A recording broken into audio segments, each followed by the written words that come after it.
ಆಮೇಲೆ ನಾವು ವಿನೂತನವಾಗಿ ಒಂದು ಕಾರ್ಯಕ್ರಮವನ್ನು ಲಾಂಚ್ ಮಾಡಿದೋ, ಇತ್ತೀಚೆಗೇ ಮಾಡಿದ್ದೀವಿ ಅದನ್ನು.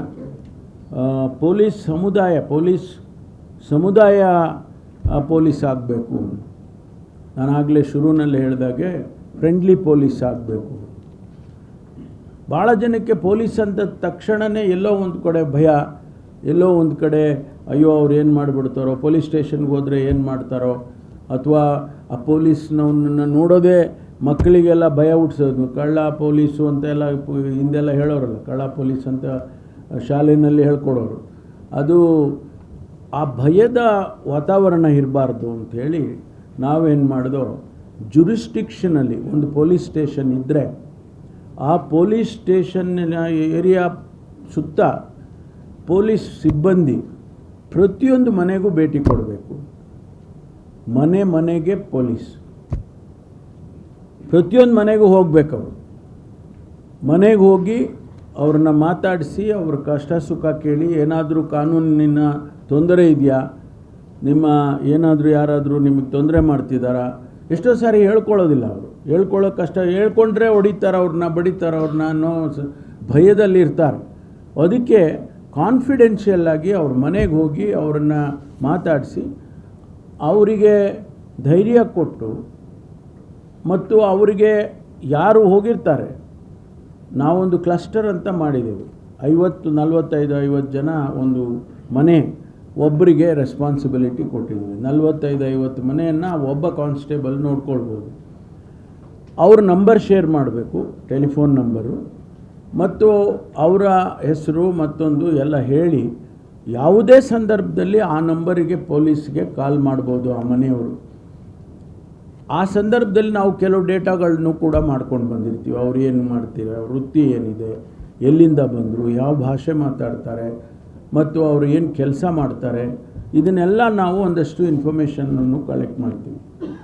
ಇದರಿಂದ ನಮಗೇನಾಗಿದೆ ಅಂದರೆ, ಆ ಬೀದಿಯಲ್ಲಿ ಯಾರಿದ್ದಾರೆ, ಹೊರಗಡೆಯಿಂದ ಬಂದವರಿದ್ದಾರಾ, ಎಷ್ಟು ದಿವಸದಿಂದ ಹೊರಗಡೆ ಬಂದರು, ಮತ್ತು ಯಾಕಾಗಿ ಬಂದರು, ಸುಮ್ಮನೆ ಕೆಲಸಕ್ಕೆ ಹೋಗದೆ ಮನೆಯಲ್ಲಿ ಸುಮ್ಮನೆ ಕೂತ್ಕೊಂಡಿರ್ತಾರೆ, ಏನು ವೃತ್ತಿ ಮಾಡ್ತಾರೆ, ಮತ್ತು ಅವರು ಯಾವುದಾದ್ರೂ ಕ್ರಿಮಿನಲ್ ಆ್ಯಕ್ಟಿವಿಟಿ ಮಾಡೋದಿದ್ದರೆ ಅದು ಕೂಡ ನಮಗೆ ಗಮನಕ್ಕೆ ಬರುತ್ತೆ. ಅವ್ರನ್ನ ವಾಚ್ ಮಾಡೋದು, ಅನುಮಾನ ಬಂದರೆ ಸ್ವಾಭಾವಿಕವಾಗಿ ನಮ್ಮವರು ವಾಚ್ ಮಾಡ್ತಾರೆ. ಇದು ಬಹಳ ಪಬ್ಲಿಕ್ಕಲ್ಲಿ ಭಾಳಷ್ಟು ಒಳ್ಳೆಯ ರೆಸ್ಪಾನ್ಸ್ ಇಡೀ ರಾಜ್ಯದಲ್ಲಿ ಬಂದಿದೆ. ಈಗಾಗಲೇ ನಾವು 95 ಮನೆಗಳಿಗೆ ಭೇಟಿ ಕೊಟ್ಟಿದ್ದೀವಿ ಇಡೀ ರಾಜ್ಯದಲ್ಲಿ, not in Bangalore city alone. ಇಡೀ ರಾಜ್ಯದಲ್ಲಿ ನಮ್ಮ ಪೊಲೀಸ್ನವರು ಸಿಬ್ಬಂದಿಯವರು ಮನೆಗೆ ಭೇಟಿಯನ್ನು ಕೊಟ್ಟಿದ್ದಾರೆ. 95 ಕೊಟ್ಟಿದ್ದಾರೆ. ಇದು ಬಹುಶಃ ಇಡೀ ದೇಶದಲ್ಲಿ ಯಾವ ರಾಜ್ಯದಲ್ಲೂ ಕೂಡ ಇಂಥ ಒಂದು ವಿನೂತನ ಕಾರ್ಯಕ್ರಮ ಮಾಡಿಲ್ಲ. ನಮಗೆ ನೋಡಿ, ನಮ್ಮಲ್ಲಿ ಒಂದು ಕೊಲೆ ಆಯಿತು. ಪ್ರೊಫೆಸರ್ ಕಲಬುರ್ಗಿ ಅಂತೇಳಿ ಕನ್ನಡ ವಿಶ್ವವಿದ್ಯಾನಿಲಯದ ವೈಸ್ ಚಾನ್ಸಲರ್ ಇದ್ದರು. ಬೆಳಗ್ಗೆ 6 ಗಂಟೆಗೆ ಅವನು ಹೋಗಿ ಅವ್ರ ಮನೆಯಲ್ಲಿ ಹೋಗಿ ಗುಂಡು ಹಾಕ್ಬಿಟ್ಟ. ಇಷ್ಟು ಕಠಿಣವಾದಂಥ ಇದು ಆಯಿತು ನಮಗೆ ಅದನ್ನು ಭೇದಿಸೋದಕ್ಕೆ. ಅಂದರೆ ಆ ಮನೆಯಲ್ಲಿ ಕಲಬುರ್ಗಿ ಇದ್ದಾರೆ ಅಂತಲೇ ಯಾರಿಗೂ ಗೊತ್ತಿಲ್ಲ, ಪೊಲೀಸಿಗೆ ಕೂಡ ಮಾಹಿತಿ ಇಲ್ಲ. ಕಲಬುರ್ಗಿ ಅಂತೇಳಿ ಒಬ್ಬ VIP ಅವರು ವೈಸ್ ಚಾನ್ಸಲರ್ ಆಗಿದ್ದವರು ಇಲ್ಲಿದ್ದಾರೆ. ಕನ್ನಡ ಸಾಹಿತ್ಯದಲ್ಲಿ ಅವರ ಹೆಸರು ಭಾಳ ಜೋರಾಗಿದೆ. MM ಕಲಬುರ್ಗಿ ಅವರು ಇದ್ದಾರೆ ಅನ್ನೋದು ಕೂಡ ನಮ್ಮಲ್ಲಿ ಗೊತ್ತಿಲ್ಲ. ಇದು ಈ ಮನೆಗೆ ಪೊಲೀಸ್ ಮಾಡೋದ್ರಿಂದ ಯಾವ ಮನೆಯಲ್ಲಿ VIP ಇದ್ದಾರಾ, ಸೆಲೆಬ್ರಿಟೀಸ್ ಇದ್ದಾರಾ, ಅಥವಾ ಯಾರೋ ಅನುಮಾನಾಸ್ಪದವಾಗಿರೋವಂಥವ್ರು ಇದ್ದಾರಾ, ಹೊರ ರಾಜ್ಯದಿಂದ ಬಂದು ಇಲ್ಲಿ ಇದ್ದಾರಾ, ಇದೆಲ್ಲ ನಮಗೆ ಮಾಹಿತಿಗಳು ಸಿಗುತ್ತೆ. ಅದಕ್ಕಾಗಿ ಇದನ್ನು ಭಾಳ ಒಂದು ವಿಶೇಷವಾಗಿ ಈ ಮನೆಗೆ ಪೊಲೀಸ್ ಅನ್ನುವಂಥ ಕಾರ್ಯಕ್ರಮವನ್ನು ನಾವು ಮಾಡಿದ್ದೇವೆ.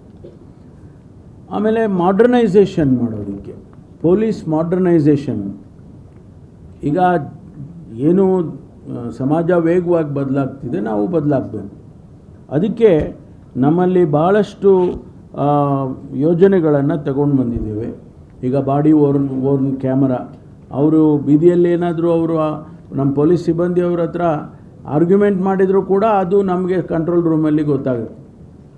ಕಂಟ್ರೋಲ್ ರೂಮ್ನಲ್ಲಿ ಯಾರೇ ನೀವು ನಾನು ಮಾಡಿಲ್ಲ, ನಾನು ಸಿಗ್ನಲ್ ಜಂಪ್ ಮಾಡಿಲ್ಲ ಅಂತ ಅವನು ಪೊಲೀಸ್ನವ್ರ ಜೊತೆ ಜಗಳಾಡ್ತಾ ಇದ್ದರೆ, ಅವ್ರ ಬಾಡಿ ಓನ್ ಕ್ಯಾಮ್ರಾ ಆನ್ ಮಾಡ್ಕೊಂಡಿದ್ರೆ ಅದು ಇಲ್ಲಿಗೆ ಗೊತ್ತಾಗ್ತದೆ ಜಗಳಾಡ್ತಾವನು ಇವನು ಅಂತೇಳಿ, ಅದೆಲ್ಲ ರೆಕಾರ್ಡ್ ಆಗುತ್ತೆ.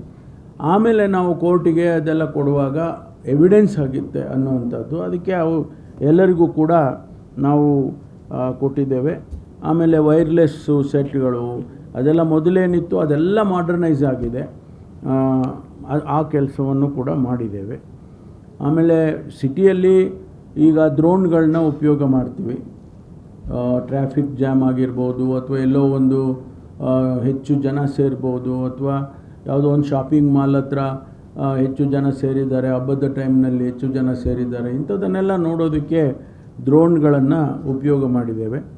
ಆಮೇಲೆ ಬೆಂಗಳೂರು ಸಿಟಿಯಲ್ಲಿ ಈಗಾಗಲೇ ಸುಮಾರು 9,000 ಆರ್ಟಿಫಿಷಿಯಲ್ ಇಂಟೆಲಿಜೆನ್ಸ್ ಕ್ಯಾಮ್ರಾಗಳನ್ನ ಹಾಕಿದ್ದೀವಿ, AI ಕ್ಯಾಮ್ರಾಸ್.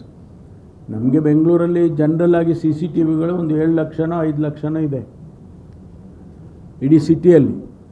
ಆದರೆ ಆರ್ಟಿಫಿಷಿಯಲ್ ಇಂಟೆಲಿಜೆನ್ಸ್ ಕ್ಯಾಮ್ರಾಗಳು ಎಲ್ಲಿ ನಮಗೆ ಅಗತ್ಯತೆ ಇದೆ, ಈಗ ಉದಾಹರಣೆಗೆ ಚಾಲುಕ್ಯ ಸರ್ಕಲ್ ಇದೆ, 167 ಅಂತಹ ಸರ್ಕಲ್ಗಳಲ್ಲಿ ನಾವು ಈ ಆರ್ಟಿಫಿಷಿಯಲ್ ಕ್ಯಾಮ್ರಾಗಳನ್ನ ಹಾಕಿದ್ದೇವೆ. ಅಲ್ಲಿ ಏನೇ ಘಟನೆ ನಡೆದರೂ ಕೂಡ ನಮಗೆ ಅದು ವಿತಿನ್ ನೋ ಟೈಮ್ ನಮಗೆ ಲೈವ್ ನಮಗೆ ಬರ್ತಾ ಇರುತ್ತೆ, ಲೈವ್ ಫೀಡ್ ಇರ್ತದೆ ನಮ್ಮ ಕಂಟ್ರೋಲ್ ರೂಮಿಗೆ. ಅದು ಹೊಸದಾಗಿ ನಾವು ಮಾಡಿರ್ತಕ್ಕಂಥದ್ದು. ಆಮೇಲೆ ಫೊರೆನ್ಸಿಕ್ ಸೈನ್ಸ್ ಲ್ಯಾಬೊರೇಟ್ರಿ ತಾವೆಲ್ಲ ಕೇಳಿದಿರಿ, FSLಗೆ ಹೋಗಿದೆ, FSLಗೆ ಹೋಗಿದ್ದು ಹೋಯಿತು, ಬರಲೇ ಇಲ್ಲ ರಿಸಲ್ಟು ಅನ್ನೋ ಕಾಲ ಇತ್ತು ಒಂದು ಟೈಮಲ್ಲಿ. ಹೋಗಿದ್ದು ಹೋಯ್ತಪ್ಪ, ಇನ್ನೂ ರಿಸಲ್ಟ್ ಬಂದಿಲ್ಲ, FSLಗೆ ಹೋಗಿದೆ ಬಂದಿಲ್ಲ, ವರ್ಷಗಟ್ಟಲೆ FSLಗೆ ಹೋಗಿದೆ ಬಂದಿಲ್ಲ ಅಂದ್ಬಿಡೋರು. ಈಗ ನಾವು ಅದನ್ನು ಮಾಡ್ರನೈಸ್ ಮಾಡೋದ್ರ ಮೂಲಕ ಆ FSLದು 1 ತಿಂಗಳು 2 ತಿಂಗಳಿಗೆ ಇಳಿದುಬಿಟ್ಟಿದೆ.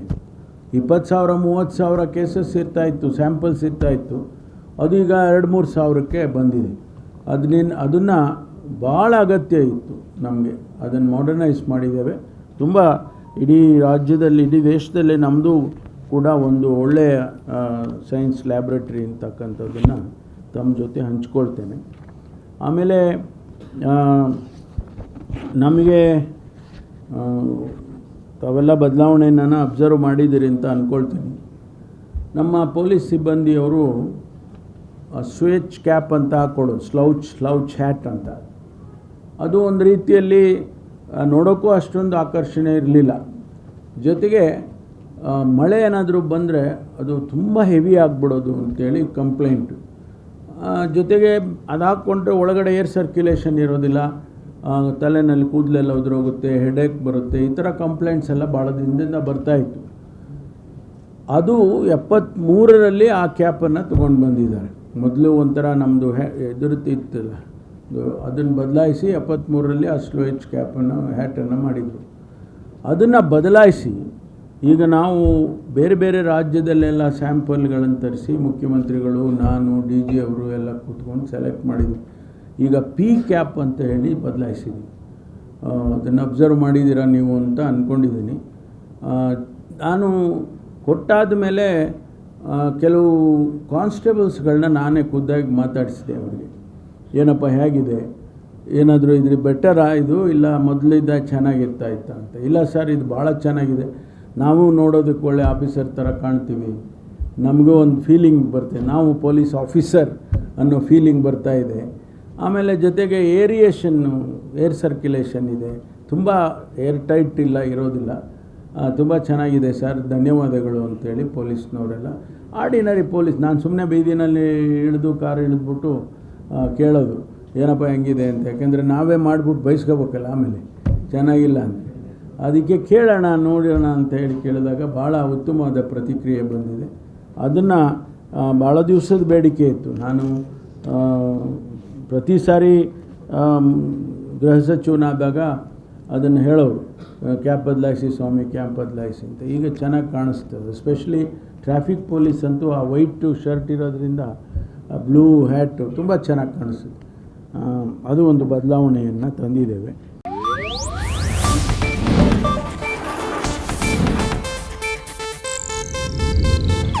ಇದು ಏಷ್ಯಾನೆಟ್ ನ್ಯೂಸ್ ನೆಟ್ವರ್ಕ್ ಪ್ರಸ್ತುತಿ.